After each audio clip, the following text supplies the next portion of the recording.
നമസ്കാരം.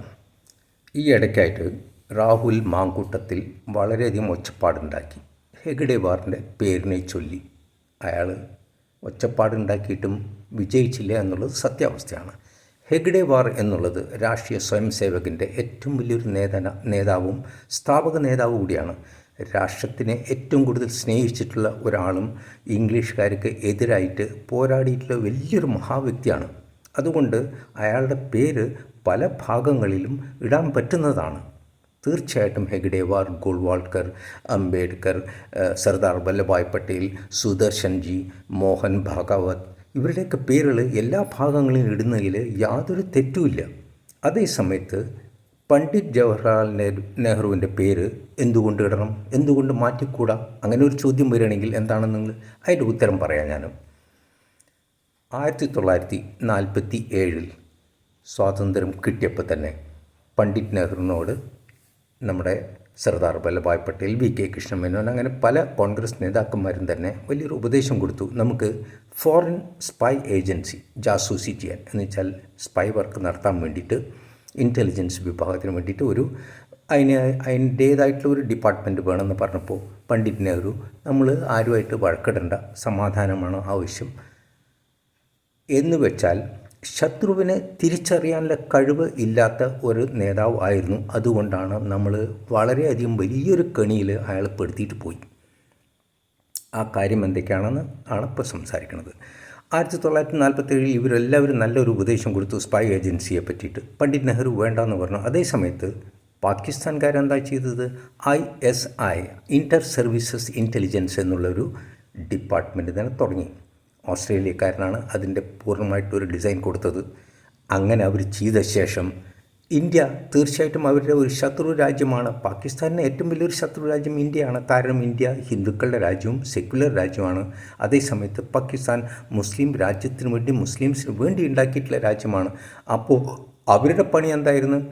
ഇന്ത്യയെ തകർക്കണം, കശ്മീർ പിടിച്ചടക്കണം, ഇന്ത്യയിൽ സാമ്പത്തിക ഭദ്രത ഇല്ലാതാക്കണം, സമൂഹത്തിൻ്റെ ഇടയിൽ ഒരുപാട് കലാപങ്ങൾ സൃഷ്ടിക്കണം എന്നുള്ള ഒരു ഇതിലാണ് അവർ രാജ്യം തന്നെ തുടങ്ങിയിട്ടുള്ളത്.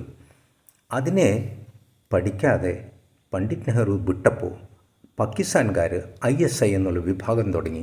കശ്മീരിലേക്ക് പുഷ്തൂൻസിനെ, വസീരീസിനെ, പഠാൻസിനെ, ഈവൻ പഞ്ചാബീസ് അടക്കം അവിടെ ചേർന്ന് കശ്മീരിലേക്ക് ചേർന്ന് അങ്ങനെ അവരുടെ സമൂഹത്തിൻ്റെ വലിയൊരു പോപ്പുലേഷനെ, ഡെമോഗ്രഫിയെ തന്നെ മാറ്റി.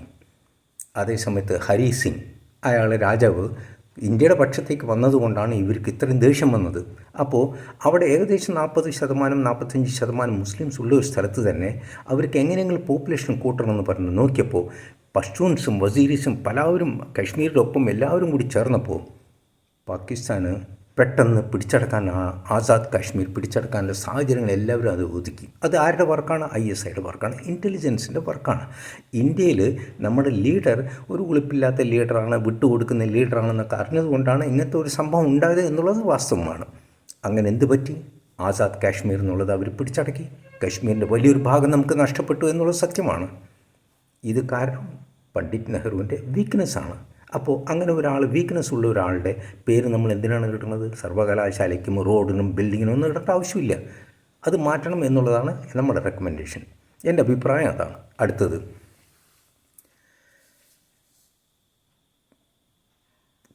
കശ്മീർ കൂടാതെ 1960 സിന്ധു നദി ജലത്തിൻ്റെ കരാർ, ഇൻഡസ് വാട്ടർ ട്രീറ്റി, വെള്ളം നമുക്ക് 20% വെച്ചിട്ട് 80% പാകിസ്ഥാന് വിട്ടുകൊടുത്തിട്ടുള്ള ഒരാളാണ് പണ്ഡിറ്റ് നെഹ്റു. ഏറ്റവും വലിയൊരു മൂഢത്തരം ചെയ്തിട്ടുള്ള ഒരാളാണ്. നമുക്ക് രാജസ്ഥാൻ, പഞ്ചാബിൻ്റെ, ഹരിയാന, രാജസ്ഥാൻ, ഗുജറാത്ത് വരെയുള്ള ഭാഗങ്ങളിലൊക്കെ വളരെയധികം വെള്ളത്തിൻ്റെ ക്ഷാമം ഉള്ളപ്പോൾ 80% അവർക്ക് വിട്ടുകൊടുക്കേണ്ട ആവശ്യമുണ്ടായിരുന്നില്ല. മാത്രമല്ല, അങ്ങനെ 80% വിട്ടുകൊടുക്കണമെങ്കിൽ കശ്മീർ പിടിച്ചടക്കിയ ഭാഗങ്ങളൊക്കെ നമുക്ക് തിരിച്ചു തരണം, എന്നാലേ ഈ വാട്ടർ ട്രീറ്റി എഴുതാൻ പറ്റുള്ളൂ എന്നുള്ള വാശി പിടിച്ച് നിൽക്കായിരുന്നെങ്കിൽ നമുക്ക് എന്തെങ്കിലുമൊക്കെ ചെയ്യായിരുന്നു. ഈ വിട്ടുകൊടുക്കുന്ന മനസ്ഥിതി എന്ന് വെച്ചാൽ കുടിതുണി എടുത്തിട്ട് മറ്റുള്ളവനെ ഉടുക്കാൻ കൊടുത്തിട്ട് നമ്മൾ നക്ഷയിൽ കിടക്കാൻ പാടുമോ? അത് പാടില്ല. അങ്ങനെ ഒരു രാജ്യത്തിനെ നമ്മൾ കെണിയിലാക്കിയ ഒരു നേതാവാണ് പണ്ഡിറ്റ് നെഹ്റു.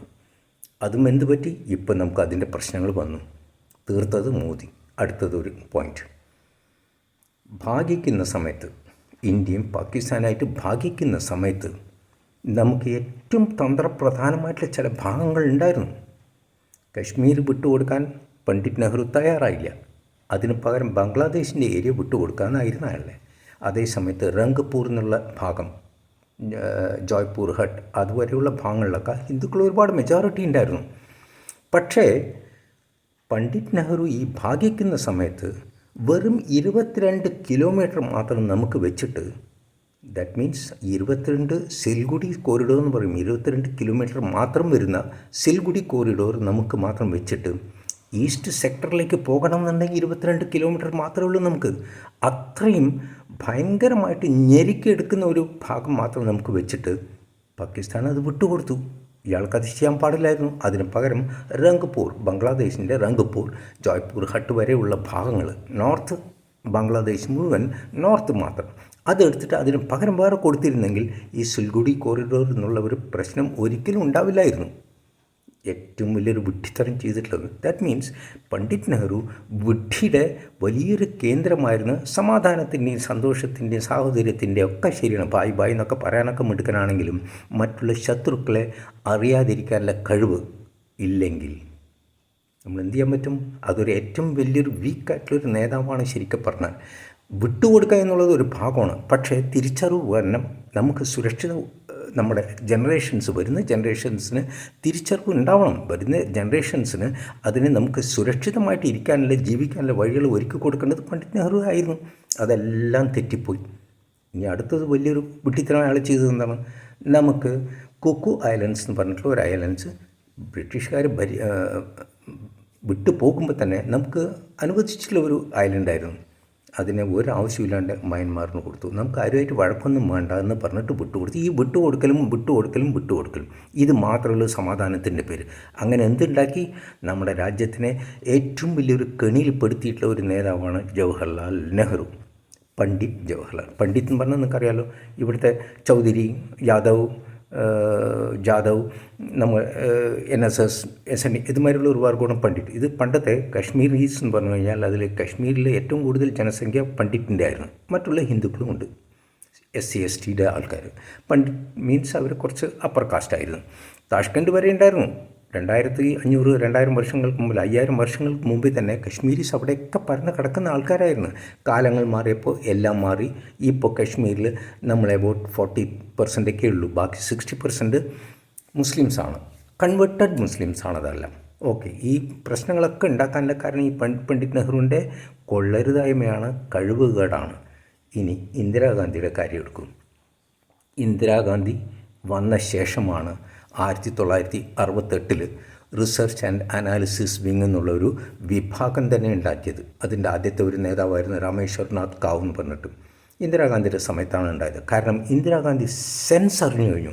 1961-62 കാലഘട്ടങ്ങളിൽ ചൈന വാർ, 65 പാകിസ്ഥാനായിട്ടുള്ള വാർ, ഇതെല്ലാം നമുക്ക് ഡേഞ്ചറായിരുന്നു.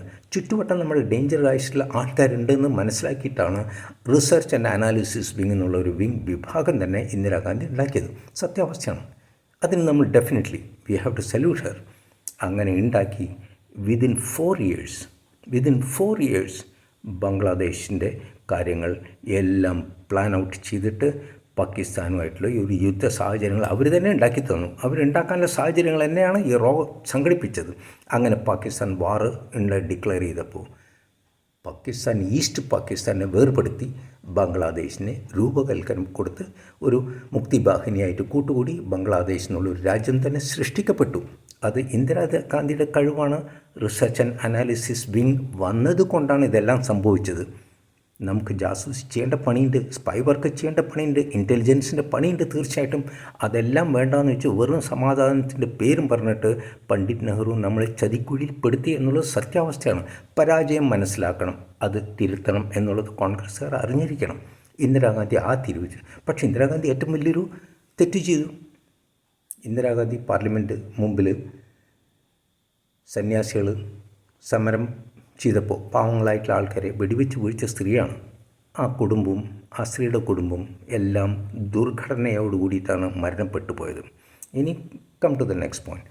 മറ്റുള്ള ലീഡർ മൻമോഹൻ സിംഗ്, നരസിംഹ റാവു, പലവരും വന്നിട്ടുണ്ട്, VP സിംഗ്, പക്ഷേ ഇവരൊക്കെ പാർലമെൻറ്റ് അറ്റാക്ക് ആകുമ്പോൾ പാർലമെൻറ്റിൽ വന്നിട്ട് മാപ്പ് പറയും, കരയും, തൊഴിക്കും, അമേരിക്കക്കാരൻ്റെ അടുത്ത് പോയിട്ട് കാല് പിടിച്ചിട്ട് മറ്റേ കംപ്ലയിൻറ്റ്, കുട്ടികൾ അച്ഛൻ്റെ അടുത്ത് അമ്മയുടെ അടുത്തും കംപ്ലയിൻറ്റ് പറയുന്ന മാതിരി പറയും. ഇങ്ങനെയൊക്കെ ഉണ്ടായിട്ട് ലീഡർഷിപ്പ് അതിൽ യാതൊരു വാല്യൂ ഇല്ല. തിരിച്ചടിക്കാൻ പറ്റുന്ന സജ്ജീകരണങ്ങൾ നമ്മൾ ഒരുക്കണം എന്നുള്ളതാണ് ഏറ്റവും വലിയ പ്രധാനമായിട്ടുള്ള കാര്യം. അപ്പോൾ ഇവരെല്ലാവരും വീക്കായിട്ടുള്ള ലീഡേഴ്സായിരുന്നു കോൺഗ്രസ്സിൽ. ഒരുപാട് വിട്ടുകൊടുക്കുന്ന ആൾക്കാർ. ഈവൻ ആൻ്റണി, ചിദംബരം, ചൈനക്കാരൻ കയറി വരുന്ന സമയത്ത് ഒന്നും മിണ്ടാതിരിക്കുകയാണ്. അതിനെ തടയിടാനുള്ള സംവിധാനങ്ങൾ നമ്മൾ കാണണം എന്നുള്ളത് നിർബന്ധമാണ്. അത് മോദിജി വന്നപ്പോൾ അത് നടന്നു എന്നുള്ളത് സത്യാവസ്ഥയാണ്. ഇപ്പോൾ പെഹൽഗാം, അതിനു മുമ്പ് പുൽവാറ, ഉറി, കുപ്വാര, ഇതുമാതിരി പല കേന്ദ്രങ്ങളിൽ അറ്റാക്ക് ഉണ്ടായിട്ടുണ്ട്. ബോംബെയിൽ, പാർലമെൻറ്റിൽ, ഇതിലെല്ലാം അറ്റാക്ക് ഉണ്ടായിട്ട് what has happen? Nothing has happen. ശരിയായിട്ടുള്ള ഒരു റിയാക്ഷൻ കൊടുത്തിട്ടില്ല. നമ്മൾ ശരിക്കും തിരിച്ചടി പൂർണ്ണമായിട്ടും കൊടുക്കണം എന്നുള്ളതാണ് നമ്മുടെ എല്ലാവരും, നമ്മളെമാരുള്ള സിറ്റിസൻസ് ആഗ്രഹിക്കുന്നതാണ്. പക്ഷെ അത് നടന്നിട്ടില്ല. മോദിജി വന്നപ്പോൾ എന്ത് പറ്റി? പെഹൽഗാമിൽ അറ്റാക്ക് വന്നു. 26 നിരപരാധികളായിട്ടുള്ള ആൾക്കാരെ മതം ചോദിച്ചിട്ട് വെടിവെച്ച് വീഴ്ത്തി. തീർച്ചയായിട്ടും അതിനുള്ള പ്രതികാരം കറക്റ്റായിട്ട് നടന്നുകൊണ്ടിരിക്കുന്നുണ്ട്. ഓൺ ദ സ്പോട്ട് 24 മണിക്കൂറിനുള്ളിൽ സിന്ധു നദി ജലക്കരാർ മരവിപ്പിച്ചു. വെള്ളം വിടില്ല. നീ എന്താ ചെയ്യാൻ കാണട്ടെ. പല ഭാഗങ്ങൾ എക്കണോമിക്കായിട്ട്, സാമ്പത്തികമായിട്ട് പാകിസ്ഥാനെ ശരിക്കും ഞെരുക്കി. നമ്മൾ കാരണമാണ് അവർ ജീവിക്കണത്. നമ്മുടെ വെള്ളം കുടിച്ചിട്ട് അവർ തിന്നിട്ട് അവരുടെ ഫലഭൂയിഷ്ടമായിട്ടുള്ള സ്ഥലങ്ങളെ ഉണ്ടാക്കിയിട്ട് അതിന്ന് എല്ലാം ഉൽപ്പാദിപ്പിച്ചിട്ട് നമ്മളെ തന്നെ കുത്തുകയാണ്. നിങ്ങൾ ആലോചിച്ച് നോക്കുക. അത്തരം ഒരു വർഗത്തിനെ നമുക്ക് സ്നേഹിക്കാൻ പാടുമോ, ബഹുമാനിക്കാൻ പാടുമോ? അവർക്ക് യാതൊരു തരത്തിലുള്ള ആനുകൂല്യങ്ങളും കൊടുക്കരുത് എന്നുള്ളതാണ് സത്യാവസ്ഥ. അങ്ങനെയാണ് വേണ്ടത്. അതാണ് സത്യാവസ്ഥ. ഇനി മോദിജി ചെയ്തത് കറക്റ്റായിട്ടുള്ള സമയത്ത് കറക്റ്റായിട്ടുള്ള ആക്ഷൻ എടുത്തു എന്നുള്ളത് സത്യമാണ്. ഇപ്പം എന്ത് പറ്റും? ഇനി പാകിസ്ഥാൻ വിൽ ബ്രേക്ക്. ബലൂചിസ്ഥാൻ്റെ ഒരു ഭാഗം പോവും. കാരണം അവിടെ ഇൻസർജൻസി എന്ന് പറയുന്നത് വലിയൊരു തോതിൽ നടക്കുന്ന കാര്യമാണ്. കുറേ കാലങ്ങളായിട്ട് നടക്കുന്നതാണ്. സിന്ധ് ദേശിനും അതുമാതിരിയാണ്. അതുമാതിരി തന്നെ പഷ്തൂൺസ്, അവർ പഖ്തൂൺഖവ എന്നുള്ള സ്ഥലത്ത് അഫ്ഗാനികളും പാകിസ്ഥാനും തമ്മിൽ വലിയൊരു വിഷയമുണ്ട്. പഠാൻസിൻ്റെ ഏരിയ, പഷ്തൂൺസിൻ്റെ ഏരിയ, വസീരീസിൻ്റെ ഏരിയയാണ്. അവരിലും പ്രശ്നമുണ്ട്. In addition to Kashmir problem. കശ്മീരീസും ഇപ്പോൾ ഇന്ത്യയിലേക്ക് ചേരാനാണ് അവർ ആഗ്രഹിക്കുന്നത്. ഇന്നത്തെ കണ്ടീഷനിൽ തീർച്ചയായിട്ടും കശ്മീർ നമ്മുടെ ഭാഗത്തേക്ക് വരാനുള്ള ചാൻസസ് വളരെയധികം കൂടുതലാണ്. അത് മോദിജി ഉണ്ടെങ്കിൽ അല്ലെങ്കിൽ BJP ഉണ്ടെങ്കിൽ തീർച്ചയായിട്ടും നടന്നിരിക്കും എന്നുള്ളത് സത്യാവസ്ഥയാണ്. ഓക്കെ, നൗ ലാസ്റ്റ്ലി, ഏതൊരു ഞാൻ ലീഡർഷിപ്പിൻ്റെ കാര്യമായിരുന്നു പറയേണ്ടത്. ഏതൊരു ലീഡർഷിപ്പിൻ്റെ കാര്യം വന്നാലും നമ്മളൊരു ലീഡർ തെറ്റ് ചെയ്യണമെങ്കിൽ അതിനെ തിരുത്താനുള്ള മനസ്ഥിതി നമുക്ക് വരണം. വെറും പാർട്ടിയുടെ പൊളിറ്റിക്സ് മാത്രം കളിച്ചിട്ട് യാതൊരു കാര്യമില്ല. ശശി തരൂർ മോദിജിയെപ്പറ്റി നല്ലത് പറഞ്ഞു, കോൺഗ്രസ്സുകാർക്ക് ഇഷ്ടമല്ല അയാൾ. പിണറായി വിജയനെ കുറച്ച് പൊക്കി പറഞ്ഞു, കോൺഗ്രസ്സുകാർക്ക് ഇഷ്ടമില്ലാതായി. എന്താണ്? നല്ല കാര്യങ്ങളുണ്ടെങ്കിൽ നല്ലത് പറയട്ടെ. കോൺഗ്രസ്സുകാർക്ക് ഇങ്ങനെ ഒരു പ്രശ്നമുണ്ട്. അതേസമയത്ത് നിങ്ങളെ കോൺഗ്രസ്സുകാരെ മുതലെടുക്കാൻ കമ്മ്യൂണിസ്റ്റുകാർക്ക് പറ്റി. വിഴിഞ്ഞം തുറമുഖം എന്ത് പറ്റി? കമ്മ്യൂണിസ്റ്റുകാർ അതിനെ മുടക്കാൻ നോക്കി വൈകി പോയി.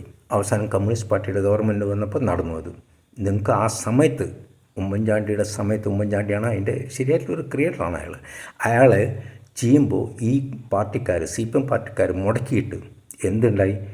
അവർ വിട്ടു ലൂസായിട്ട്. അപ്പോൾ CPMക്കാർ മുതലെടുത്തു.